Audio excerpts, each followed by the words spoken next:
Okay, now I'm recording. I was very mad. Last video, I thought I was recording, but when I went back, I realized I just took a picture.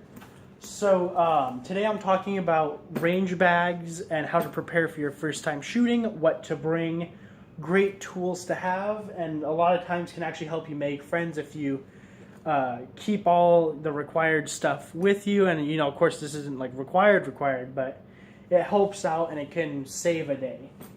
So this is my range bag. This is the one I use every single time I go out. I don't think I've ever gone shooting without this thing.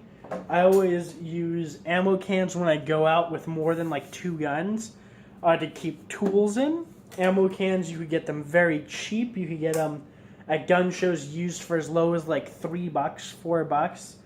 Walmart sells them brand new for like 11. I think Big 5 has them too, but ammo cans that are awesome for tools, ammunition, everything of that nature. This is just my representation for a firearm. This is my Rossi 357. It is, let me see if I can, there we are. It is completely unloaded. So this is the range bag I use. I just said that. What I like about this is there's a good slit. Here the range I usually frequent requires you to have an ID, and it's like this big piece of cardboard, like this big, all wrapped up in tape with a big number on it. I always stick that in here, zip it up. I know where it is.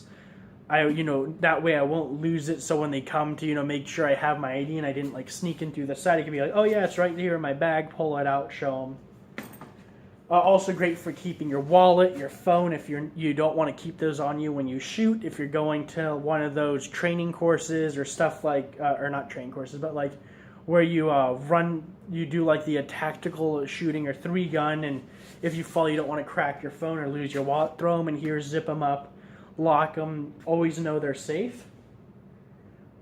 These 2 big pockets are good for keeping tools in, keeping ammunition. I always keep a small amount of tools in here, and then I have my ammo can full of tools. That's always in my car when I'm at the range. I go, if anything big happens, I could go to my car, grab the tools, come back out, and basically set up a small workstation and fix whatever happened. Some of the tools I bring with me are these kind of style rubber gunsmithing mallets. They have a brass head, so it's a softer metal. It won't mess up your guns too much. And then, of course, the rubber side of it. These are cheap, usually at gun shows. They have aisles of people selling parts. You get these couple bucks. If not, usually hardware supply stores have some sort of rubber mallets and stuff like that. Gun locks. Always, I had a bad experience at a range once where they wouldn't allow people to shoot unless they had a gun lock with them to make sure when they were done shooting that you could go home and they would be safe and lock it up and stuff. I do live in California, so gun laws are very anal here, and so the guy said basically I had to either buy one or I couldn't shoot because I didn't have one with me. I decided on forking over the $9 to get one of these super cheap like plastic trigger locks they had there that, probably Cabela's had for like 55 cents. But yeah, I always keep 1 or 2 gun locks with me. They could work for other things too, but I usually never go to indoor ranges, and that's where I usually have the problems. A small cleaning kit or a tool kit like this. This was specifically made for an AR-15 or the similar 5.56 style rifles. I think the 308 ones would work too. You just have to change out some of the tools inside. Open that up. In here, I keep some non-freeze oil. And this is just stuff that came. There's 2 picks. There's a toothbrush head. There's the this is for your chamber. This cleans out the star bolt and such. These are all screw together to create a cleaning rod. And then over here, let me see if I can get that out. Here's your the grip, so all the rods screw into there, and that's how you could clean out your barrel. There's little instructions and some stuff that I still have never taken out.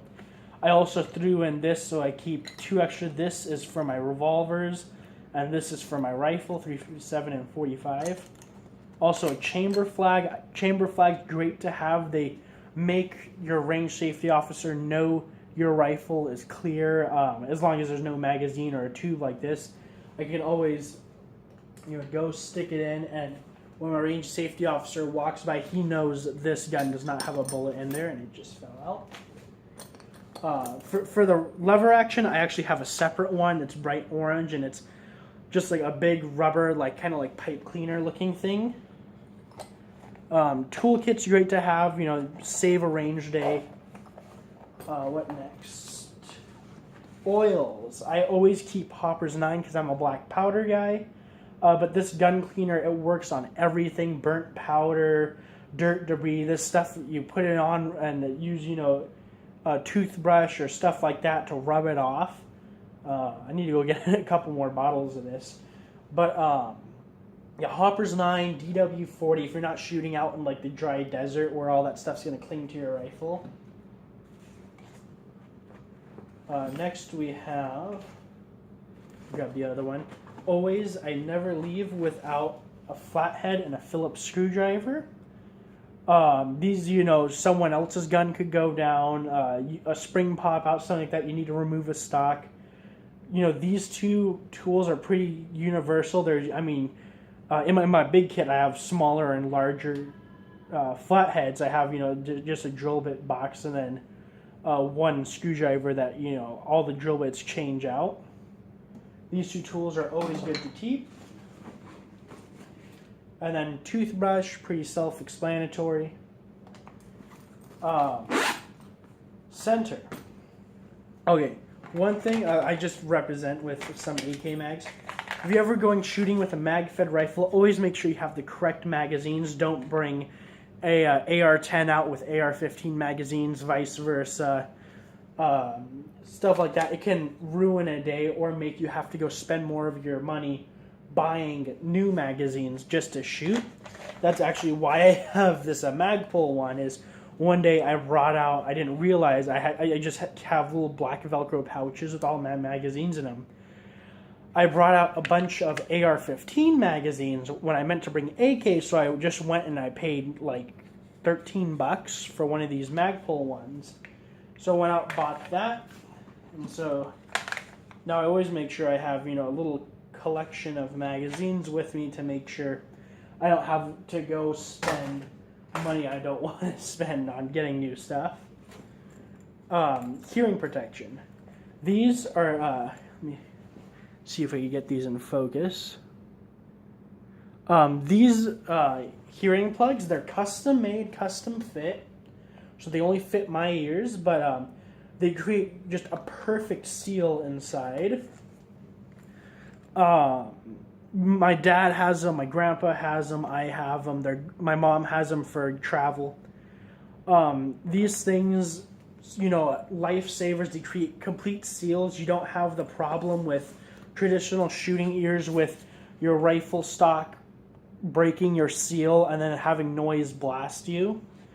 I always keep regular shooting ears though, because some ranges, there's one handgun range I go to that they do not allow hearing protection of this kind. You have to have over the top hearing protection, but it's handguns, so I don't have the problem with the stock. A range bag like this also has compartments inside to keep stuff like revolvers. This is my 44 cal Pieta. I got 2 of these. Fun guns to shoot. I got the silver snake grips on them. There's no caps on them. I did safety check both these guns, and I filmed 6 times now because things keep going wrong. You have 2 pouches. You could keep handguns in here, extra magazines, ammo, whatever you need to keep 2 pouches. These are really meant for handguns, and that's always what I use them for. Of course, eye protection. Protect your eyes. Don't go out to the range because any range inside of California, and I think most states will require eye protection as well as hearing protection. That's pretty much what I keep in the center. And in the last pocket, I always keep ammunition. I just have representations. Here's a box of Royal Buck. This is a 12 gauge. Here's some Corbon. This is a 357 Magnum. Here's some 38 Special, some Hornady. I think there's one more. Yep, there's one more box of a Royal Buck in there. Again, always make sure you have the right ammunition. It sucks when you go out and you have like a 357 gun and you instead brought a box of 380 ACP because you're in a hurry. You didn't take time to look at the label. I've made that mistake on my ammo cans. Right here, there's just a 38 Special, 357, 45 ACP, 45 Long Colt. I've brought 45 ACP to the range thinking I was bringing 45 Long Colt, and had to go buy incredibly expensive reloads because both the guns I brought with me were 45 Long Colt, and I was meeting a friend at the range, so there wasn't time for me to do a 45-minute drive back to my house and then back again. And the ammunition, the only stuff the range had was some of these like Plus P Plus home defense, like $1 a cartridge. It was $52 a box. So there was more than $1 a cartridge of 50 casings, and it was ridiculous. So yeah, always make sure you have the right ammunition for the right gun because it sucks when you get out there and don't have the right stuff. And range bags like this can always help keep you organized and make sure you have a fun day. That's pretty much what I have to say about these. Thanks, guys.